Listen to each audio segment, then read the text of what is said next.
film is one of the most eagerly awaited adult films of the year. Sergio Leone's gangster epic Once Upon a Time in America, telling the story of a bunch of immigrant Jewish youngsters who grow up in the 1920s to become powerful mobsters influencing the American labor movement. In this scene, we meet for the first time the young adult gangsters, played by Robert De Niro and James Woods. De Niro's character has been in jail for a long time, and here he is released from prison and visits the gang's speakeasy, and he realizes then that his old boyhood gang has really prospered in his absence. Look who's here. Come in. Hey, come in. Archie. Oh, you look fantastic. How you doing?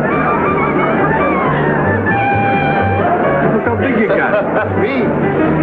Noodles. Oh, God. Coming through.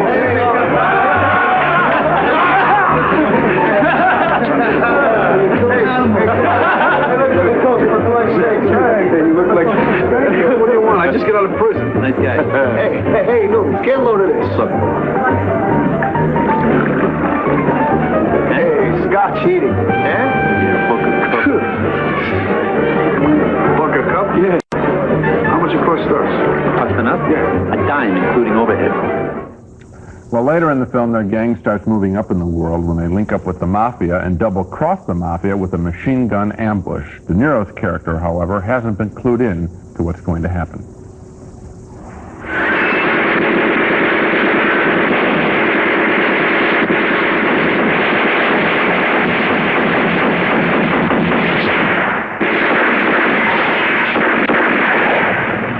You okay?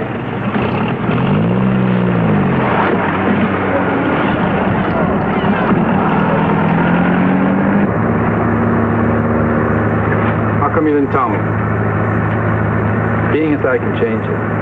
I'd already made a deal with Frankie to get rid of Joe. With a man like Frankie Manoldi, you don't say yes and then say no. I cannot take the chance you change your mind. You Well, understand? you were right. I would have said no. Frankie Manoldi is as big as they come. He's got the combination in the palm of his hand. If we're not careful, he's going to have us in the palm of his hand.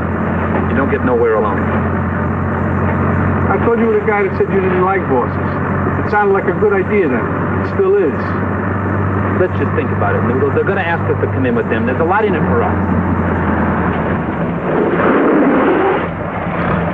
Today they ask us to get rid of Joe. Tomorrow they ask me to get rid of you. Is that okay with you? Because it's not okay with me. Well, overall, this is a very disappointing film, a beautiful, expensive, but routine gangster picture about the rise and fall of some hoodlums that, frankly, we don't care about. It is full of confusing and infuriatingly confusing scenes and characters. At one point, get this, we don't know the identity of three guys who are trying to kill Robert De Niro, the lead of this film. And the last hour of this picture, involving criminal activities and the American labor movement and the American trucking industry, those scenes, a complete mystery. Now, I've seen the long version of this picture, which is being shown in Europe. I've seen the short version of this picture, which is being shown in the United States, and which I'm reviewing right now. The long version is much better. The short version is pretty much a lot of junk.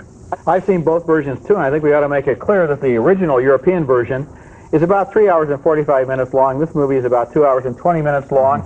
They have taken the entire structure, which was a whole beautiful situation of flashbacks and memories and fantasies, chopped out all of that material, put this in chronological order, and the irony is, if they didn't think the other version made any sense, this version is totally off the wall. I'll only give my favorite example. You gave yours. At the end of this picture, De Niro walks into a room he's never been in before in his life, and at the end of the scene, he walks out through a secret panel in a wall. Now, how did he know that secret door was there?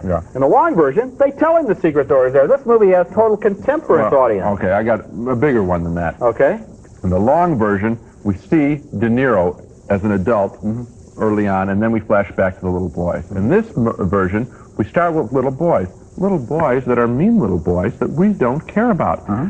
It's important to start De Niro in the beginning of this film because, hey, it's Robert De Niro. We'll pay attention to him, to his story. He's a big actor, a great actor. So this film, 45 minutes before we see De Niro, and who cares at this point? Who cares about these little kids? The whole framework of the other version of the film set up a resonance that made everything work. In this one, it's a linear story of people who don't become interesting until about an hour into the film, and about the time they become interesting, it's when it becomes incomprehensible as to what they're doing or why.